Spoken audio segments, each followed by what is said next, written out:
सभी साहित्य प्रेमियों को एवं कथा प्रेमियों को मेरा हार्दिक नमस्कार।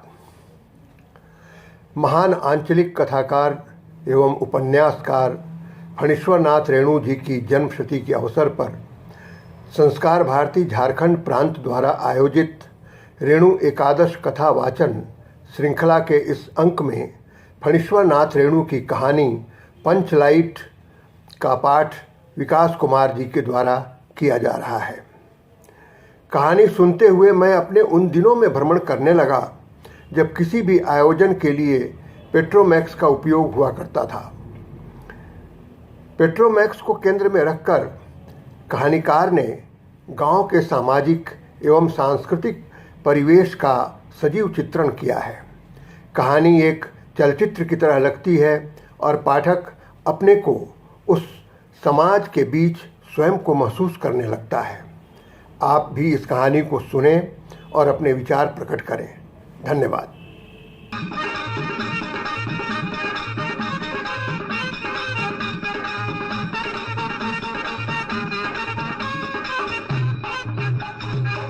चलत मुसाफिर मोहलिया रे पिंजरे वाली मुनिया, चलत मुसाफिर मोहलिया रे पिंजरे वाली मुनिया, चलत मुसाफिर मोहलिया रे पिंजरे वाली मुनिया, चलत मुसाफिर मोहलिया रे पिंजरे वाली मुनिया।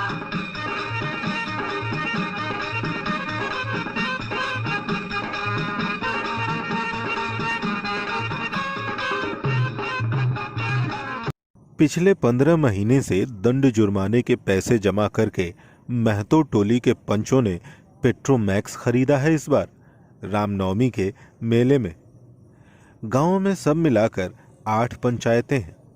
हर एक जाति की अलग सभा चट्टी है। सभी पंचायतों में दरी, जाजिम, सतरंजी और पेट्रोमैक्स है। पेट्रोमैक्स जिसे गांव वाले पंचलाइट कहते हैं। पंचलाइट खरीदने के बाद पंचों ने मेले में ही तय किया 10 रुपये जो बच गए हैं इससे पूजा की सामग्री खरीद ली जाए। बिना नेम टेम के कल पूजे की चीज का पुण्याह नहीं करना चाहिए। अंग्रेज बहादुर के राज में भी पुल बनाने से पहले बलि दी जाती थी। मेले से सभी पंच दिन दहाड़े ही गांव लौटे। सबसे आगे पंचायत का छड़ीदार पंचलाइट का डब्बा माथे पर लेकर, उसके पीछे सरदार, दीवान और पंच वगैरह। गांव के बाहर ही ब्राह्मण टोले के फुटंगी झा ने टोक दिया, कितने का लालटेन खरीदा हो महतो? देखते नहीं है क्या पंचलाइट है? ब्राह्मण टोली के लोगों का तो ऐसा ही ताप करते हैं। अपने घर की डिबिरी को भी बिजली बत्ती कहेंगे और दूसरे के पंचलाइट को भी लालटेन। टोले भर के लोग जमा हो गए। औरत, मर्द, बच्चे, बूढ़े सब कामकाज छोड़कर दौड़े चले आए। चल रे, अपना पंचलेट आया है, पंचलेट। छड़ीदार अगनू महतो रह रहकर लोगों को चेतावनी देने लगा। हाँ हाँ, दूर से जरा, हाँ दूर से, छू छा मत करो है, ठेस न लगे। सरदार ने अपनी स्त्री से कहा, सांझ को पूजा होगी, जल्दी से नहा धोकर चौका पीढ़ी लगाओ। टोले की कीर्तन मंडली के मूलगैन ने अपने भगतिया पक्षकों को समझाकर कहा, देखो आज पंचलाइट की रोशनी में कीर्तन होगा। बेताले लोगों से कह देता हूं मैं, आज अगर आखिर धरने में 1.5 बेड़ हुआ तो दूसरे दिन से एकदम बैकाट। औरतों की मंडली में गुलारी काकी गोसाई का गीत गुनगुनाने लगी। छोटे छोटे बच्चों ने उत्साह के मारे बेवजह शोरगुल मचाना शुरू कर दिया। सूरज डूबने से 1 घंटा पहले ही टोले भर के लोग सरदार के दरवाजे पर आकर जमा हो गए। पंचलाइट, पंचलाइट। पंचलाइट के सिवाय और कोई गप ही नहीं, कोई दूसरी बात नहीं। सरदार ने गुड़गुड़ी पीते हुए कहा, दुकानदार ने पहले सुनाया पूरे 5 कौड़ी 5 रुपया। मैंने कहा, दुकानदार साहब ये ना समझियो कि हम एकदम देहाती हैं, बहुत पंचलाइट देखे हैं। इसके बाद दुकानदार मेरा मुंह ताकने लगा। बोला, लगता है आप जाति के सरदार हैं। ठीक है, जब आप सरदार होकर खुद पंचलेट खरीदने आए हैं तो जाइए, पूरे 5 कौड़ी में दे रहा हूं आपको। दीवान जी ने कहा, अलबत्ता चेहरा परखने वाला दुकानदार है, और पंचलेट का बक्सा दुकान का नौकर देना नहीं चाह रहा था। मैंने कहा, देखिए दुकानदार साहब, बिना बक्सा पंचलेट कैसे ले जाएंगे? दुकानदार ने नौकर को डांटते हुए कहा, क्यों रे, दीवान जी की आंखों के सामने धूर खेल करता है? दे दे बक्सा। टोले के लोगों ने अपने सरदार और दीवान को श्रद्धा भरी निगाहों से देखा। छड़ीदार ने औरत की मंडली को सुनाया, रास्ते में सन्न सन्न बोलता था पंचलेट, लेकिन ऐन मौके पर लेकिन लग गया। रुदल साहब बनिए की दुकान से 3 बोतल किरासन तेल ले आया और सवाल पैदा हुआ कि पंचलेट को जलाएगा कौन। यह बात पहले किसी के दिमाग में नहीं आई थी। पंचलेट खरीदने के पहले किसी ने न सोचा और खरीदने के बाद भी नहीं। अब पूजा की सामग्री चौके पर सजी हुई है, कीर्तनिया लोग खोल ढोल करताल खोल कर बैठे हैं और पंचलेट पड़ा हुआ है। गांव वालों ने आज तक ऐसी कोई चीज खरीदी ही नहीं जिसमें जलाने बुझाने का झंझट हो। कहावत है ना, भाई रे गाय लूं तो दूहे कौन, लो मजा। इस समय अब इस कल कब्जे वाली चीज को कौन बाले? यह बात नहीं कि गांव भर में कोई पंचलेट बालने वाला नहीं। हर एक पंचायत में पंचलेट है, उसके जलाने वाले जानकार हैं। लेकिन सवाल है कि पहली बार नेम टेम करके, शुभ लाभ करके दूसरी पंचायत के आदमी की मदद से पंचलेट जलेगा। इससे तो अच्छा है कि पंचलेट पड़ा रहे, जिंदगी भर का ताना कौन सहे। बात बात में दूसरे टोले के लोग आकर कूट करेंगे कि तुम लोगों का पंचलेट पहली बार दूसरे के हाथ से। ना ना, पंचायत की इज्जत का सवाल है, दूसरे टोले के लोगों से मत कहिए। चारों ओर उदासी छा गई, अंधेरा बढ़ने लगा। किसी ने अपने घर में आज ढिबिरी भी न जलाई थी। आज पंचलेट के सामने ढिबिरी कौन जलाता? सब किए कराए पर पानी फिर रहा था। सरदार, दीवान और छड़ीदार के मुंह में बोली नहीं, पंचों के चेहरे उतर गए। किसी ने दबी हुई जुबान से कहा, कल कब्जे वाली चीज का नखरा बहुत होता है।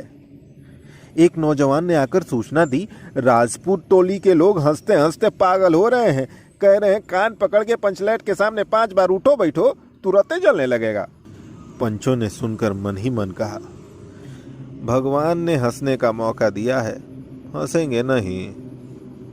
एक बूढ़े आदमी ने आकर खबर दी, रुदल साहब बनिया भारी बतंगड़ आदमी है, कह रहा है पंचलेट का पंपू जरा होशियारी से देना। गुलरी काकी की बेटी मुनरी के मुंह में बार बार एक बात आकर मन में लौट जाती थी। वह कैसे कह सकती है? वह जानती है कि गोधन पंचलेट जलाना जानता है, लेकिन गोधन का हुक्का पानी पंचायत से बंद है। मुनरी की माँ ने पंचायत में फरियाद की थी कि गोधन रोज उसकी बेटी को देखकर सलम सलम वाला सलीमा का गाना गाता है, हम तुमसे मोहब्बत करके सलम। पंचों की निगाह पर गोधन बहुत दिन से चढ़ा हुआ था। दूसरे गांव से आकर बसा है गोधन। अब तक टोले के पंचों को पान सुपारी खाने के लिए भी नहीं दिया, परवाह ही नहीं करता है। बस पंचों को मौका मिला, 10 रुपया जुर्माना, न देने पर हुक्का पानी बंद। आज तक गोधन पंचायत से बाहर है। उससे कैसे कहा जाए? मुनरी उसका नाम कैसे ले? और उधर जाति का पानी उतर रहा है।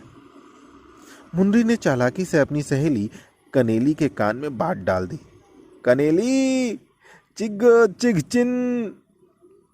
कनेली मुस्कुराकर रह गई। गोधन तो बंद है। मुनरी बोली, तू कह तो सरदार से, गोधन जानता है पंचलेट बालना। कनेली बोली, कौन? गोधना जानता है का बालना? लेकिन सरदार ने दीवान की ओर देखा और दीवान ने पंचों की ओर। पंचों ने एकमत होकर हुक्का पानी बंद किया है। सलीमा का गीत गाकर आंख का इशारा मारने वाला गोधना से गांव भर के लोग नाराज थे। सरदार ने कहा कि जाति की बंदिश क्या, जब जात की इज्जत ही पानी में बही जा रही है। क्यों जी दीवान? दीवान ने कहा ठीक है।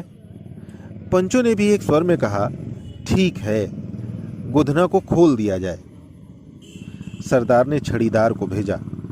छड़ीदार वापस आकर बोला, गोधन आने को राजी नहीं हो रहा है, कहता है पंचों का क्या प्रतीत, कल कब्जा बिगड़ गया तो मुझे दंड जुर्माना भुगतना पड़ेगा। छड़ीदार ने रोनी सूरत बनाकर कहा कि किसी तरह गोधन को राजी कराइए, नहीं तो कल से गांव में मुंह दिखाना मुश्किल हो जाएगा। गुलरी काकी बोली, जरा मैं देखूं कह के। गुलरी काकी उठकर गोधन के झोपड़े की ओर गई और गोधन को मना लाई।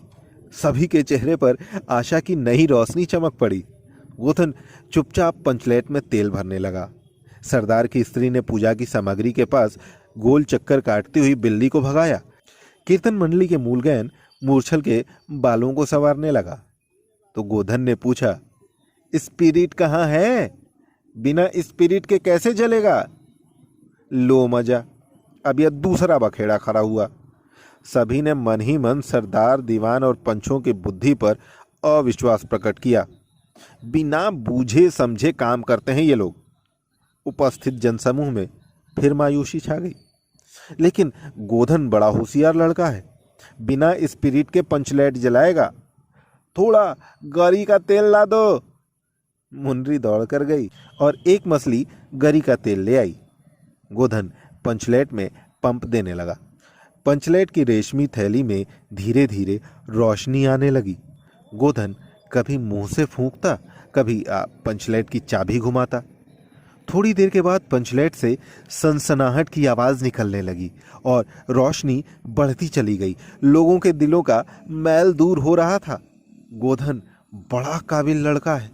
अंत में पंचलेट की रोशनी से सारी टोली जगमगा उठी तो कीर्तनिया लोगों ने एक स्वर में कहा, महावीर स्वामी की जय।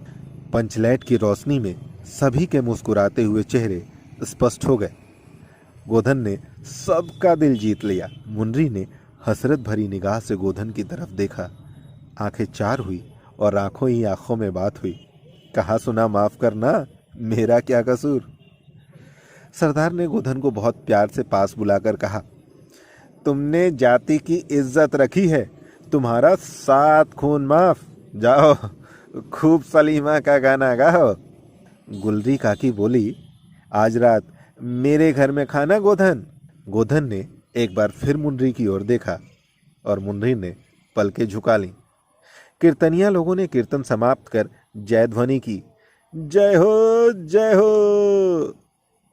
पंचलेट के प्रकाश में पेड़ पौधों का पत्ता पत्ता पुलकित हो रहा था।